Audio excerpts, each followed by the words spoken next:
मोतिहारी के सुगौली में कस्टम कार्यालय का निरीक्षण करने कस्टम आयुक्त डॉक्टर यशोवर्धन पाठक पहुंचे, जहां निरीक्षण के दौरान आयुक्त डॉक्टर पाठक ने अधिकारियों से विभाग से जुड़ी जानकारी ली। डॉक्टर यशोवर्धन ने बताया कि कस्टम विभाग से जुड़ी समस्याओं के बारे में अधिकारियों से जानकारी ली गई। उन्हें निर्देशित किया गया कि पड़ोसी देश नेपाल की सीमा सटी हुई है, जिससे प्रतिबंध सामान उसे देश से अपने देश में लाने का काम तस्कर करते हैं। इस पर पूरी नजर रखे। कस्टम आयुक्त श्री पाठक ने कहा कि तस्करों के विरुद्ध अधिक से अधिक छापेमारी अभियान चलाई जा रही है, जिससे तस्करी पर लगाम लगाया जा सके। उन्होंने कहा कि रक्सौल सहित कई जगहों पर कस्टम विभाग का औचक निरीक्षण किया गया। इस दौरान सभी को निर्देशित भी किया गया। उन्होंने बताया कि रक्सौल कस्टम के द्वारा भारी मात्रा में नेपाल से ले जा रहे हैं बियर को भी जब्त किया गया है। उन्होंने बताया कि कस्टम विभाग लगातार अपने मिशन को लेकर अभियान चला रहा है। इस मिशन में सभी अधिकारी लगे हुए हैं, जिसे तस्करी पर लगाम लगा हुआ है। मौके पर कस्टम विभाग के अधिकारी भी मौजूद रहे। रक्सौल होते हुए सभी जगह का विजिट किया गया है, किस तरह का देखा गया है, क्या कमी देखा गया, क्या किस तरह का निर्देश दिया गया है यहाँ के अधिकारी।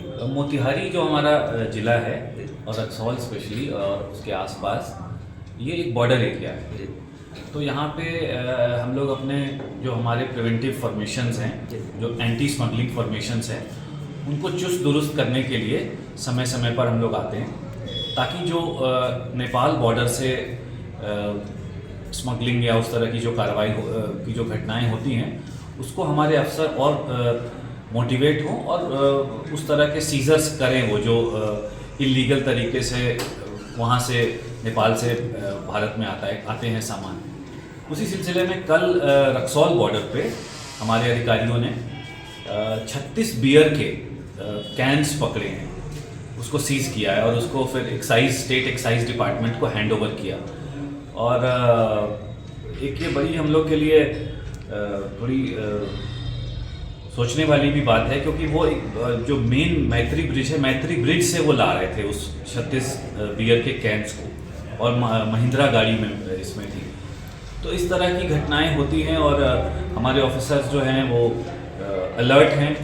हमने सिकटा का भी दौरा किया। सिकटा में भी कुछ हम लोग को इस तरह की शिकायत है कि वहाँ भी चूँकि एकदम बॉर्डर से लगा हुआ एरिया है, इलाका है वो, तो वहाँ पे भी स्मगलिंग की शिकायतें आती रहती हैं। तो अपने ऑफिसर्स का हम उनका फीडबैक लेते हैं और उनको मोटिवेट करते हैं कैसे इस तरह की जो इलीगल गतिविधियां हैं उनको रोकने के लिए। और साथ ही नेपाल और इंडिया बॉर्डर एक पोरस बॉर्डर है, तो इस तरह की चैलेंजेस बॉर्डर डिस्ट्रिक्ट्स में रहती हैं। तो इसी सिलसिले में हमने नरकटियागंज, सुगौली और रक्सौल और सिकटा के जो हमारे ऑफिसर्स हैं वहाँ के अधिकारियों से मिलकर और उनसे बातचीत की। और सर, ये जो तस्करी बॉर्डर इलाके में जो तस्कर हैं निकाल कर यहाँ इंडिया में प्रवेश करते हैं, उसको सर रोकने के लिए किस तरह का कुछ है? देखिए, थोड़ा इसको आपको पूरा भौगोलिक स्थिति समझनी पड़ेगी। इंडो नेपाल बॉर्डर एक बहुत लंबा और पोरस बॉर्डर है। कस्टम्स एसेंशियली हम लोग चेक पोस्ट पे हमारे ऑफिसर्स काम करते हैं, पूरे बॉर्डर में भी पेट्रोलिंग होती है, लेकिन साथ में एसएसबी भी है जिसकी संख्या हमसे काफ़ी ज़्यादा है। तो दोनों ऑर्गेनाइजेशंस मिलके, एसएसबी भी और कस्टम्स भी इस प्रिवेंटिव स्मगलिंग को रोकने की दिशा में कार्य करते हैं। लेकिन साथ ही जैसे मैंने कहा, बॉर्डर एकदम पोरस है और नॉर्मल दोनों देशों के जो सिटीजन्स हैं उनका भी आवागमन होता है, तो उनको भी कोई बहुत दिक्कत नहीं हो और साथ में जो इलीगल एक्टिविटीज़ हैं उनको भी हम कर्ब करें। इन दोनों का सामंजस्य, इन दोनों का बैलेंस अपने आप में एक चैलेंज रहता है हमारे लिए।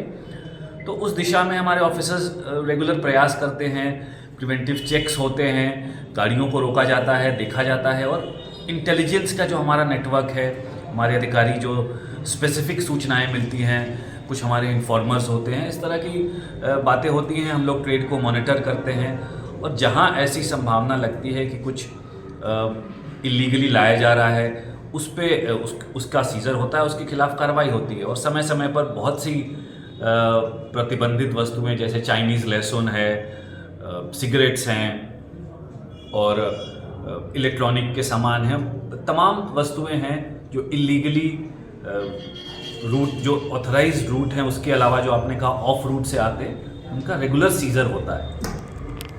निरीक्षण के दौरान कोई कमी पाया गया सर, जो विजिट किया गया सर?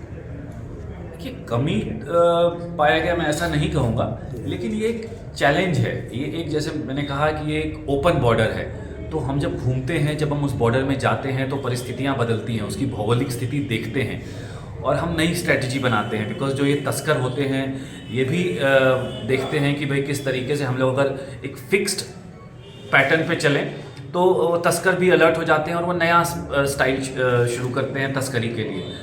तो हम लोग जब मुआयना करते हैं, अपने अधिकारियों से चर्चा करते हैं, उनका फीडबैक लेते हैं और उनको उनके साथ बातचीत करने के बाद हम भी अपने जो मोडस होता है एंटी स्मगलिंग कार्रवाई का, उसको समय समय पर बदलते हैं ताकि ज़्यादा से ज़्यादा सीजर हो, ज़्यादा से ज़्यादा जो रेवेन्यू को सेफगार्ड कर सके और ज़्यादा से ज़्यादा जो प्रतिबंधित वस्तुएं हैं उनको भारत आने से रोक सके। Thank you sir.